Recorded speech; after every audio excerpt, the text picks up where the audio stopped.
You know a game is in a monumentally bad place when the franchise executive producer ends up trashing the product, and that's what recently happened with Assassin's Creed. But now he's also admitting that Ubisoft doesn't know where players are and that they are completely out of touch with their audience because they have no clue how to actually reach us. I have a few different things to show off, but before I get into the topic, if you enjoy the content I create, check out the links in the description, join the community in my live streams, and consider supporting through Patreon or YouTube memberships. Now, it's not really a shocker to hear that Ubisoft has absolutely no idea what customers actually want and how to make gamers show up to purchase their products. It is a sad reality when we have to admit that companies have no clue how to make good games for an audience anymore, and that's exactly what's happening. It says Assassin's Creed's EP recently admitted that Ubisoft doesn't know where players are or how to reach them. During a Q&A portion of an interview at XDS24 conference,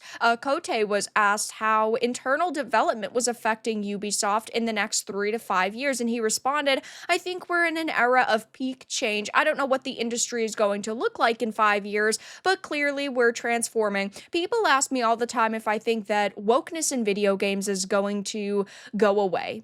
People ask me all the time if I think the industry is going to change, and I do think that it will eventually, just not for many, many years, probably not until 2028 or 2029, because if you look at how long development cycles are, companies are not just going to drop the products that they're already making. Look at something like Star Wars Eclipse, for example. They announced that in 2021. That is supposed to release in 2028, and I'm sure that that game is going to be filled to the brim with identity politics, and that means that yeah, there are products in the works that aren't going to release until basically 2028, maybe even as long as 2030, and we're not going to see them just drop those. So it's going to be a slow but steady shift over the next few years, at least I hope. But he is correct when he says the industry is transforming, and another major element of that is the fact that gamers are no longer buying into BS. If you make a bad product, we are going to call you out for it, and we are not going to monetarily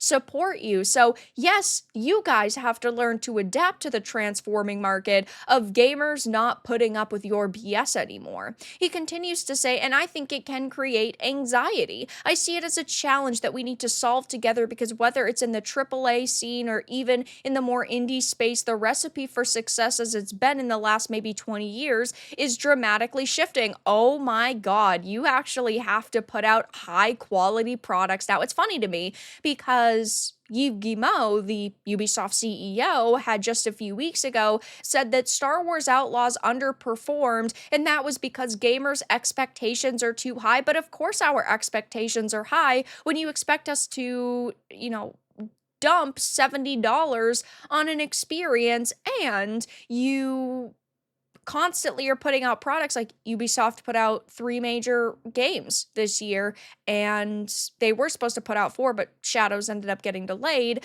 though you really expected us to put, hundreds of dollars on the line just for your products, never mind every company's products. But he next shared how the company doesn't know where players are and doesn't know how to get them to play their games. He said, "We need to find where players are, which has been a question I've been asking for the last 2 years. Where are the players? What are they playing? Where do we reach them? All of this will become clear in the coming years as our industry transforms," which is hilarious because he thinks that they can survive for years and hopefully figure it out, which just goes to show how scatterbrained these people are. It's really not that hard of a concept to understand. Make good products and make money. That's the flow, the ebb and flow of the industry. If you create something that's high quality, that gamers are generally interested in, you're going to make a few bucks off of it. And the fact that for years now they've been asking where are the players and they still haven't figured it out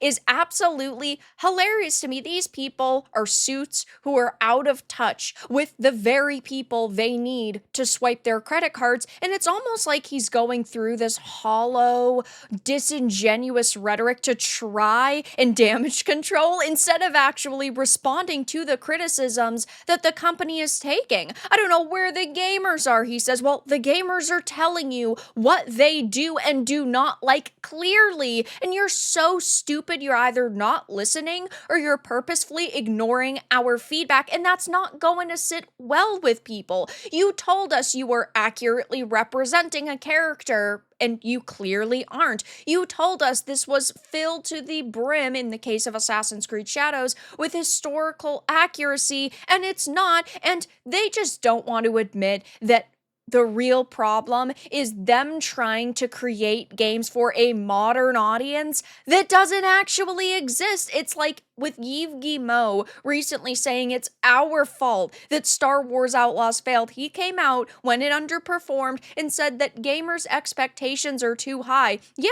our expectations are high because you pump out $70 products and have $130 editions for some of them that you expect us to buy, which is insane. And the quality is not there. Do you really think a game like Assassin's Creed Shadows is acceptable when you have a historical figure being inaccurately portrayed within this game so you can sell a few copies of a title so that you can make money? Do you really think it's acceptable to have modern day hip hop music behind his combat? I know that they also had ended up removing the reenactment group's banners from the game, but they're refusing to remove them from the art book, so that's also not a good look. Like, you guys are clearly not committed to the things you are claiming. You are not committed to historical accuracy here, and that's why gamers are calling you out, and companies are freaking out over this. Individuals like this, these executives, these producers, they are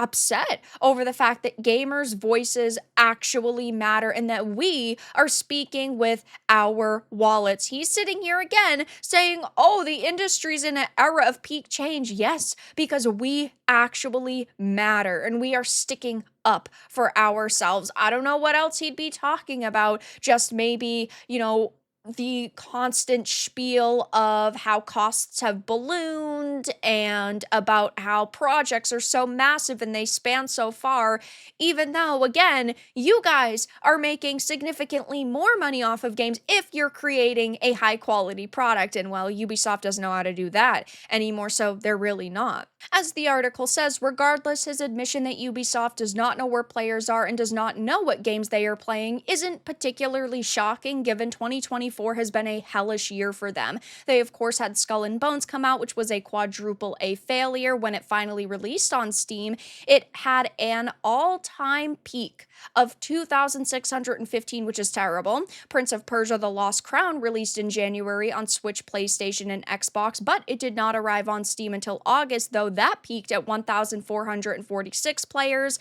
Nobody really talks about X-Defiant anymore, unless it's rumors about them shutting it down, so that wasn't the COD killer they expected. And the company's biggest flop was Star Wars Outlaws. It was supposed to sell at least 5 million copies based on conservative estimates, and according to rumors, it only sold about 1 million copies in its first month, and I highly doubt that number skyrocketed.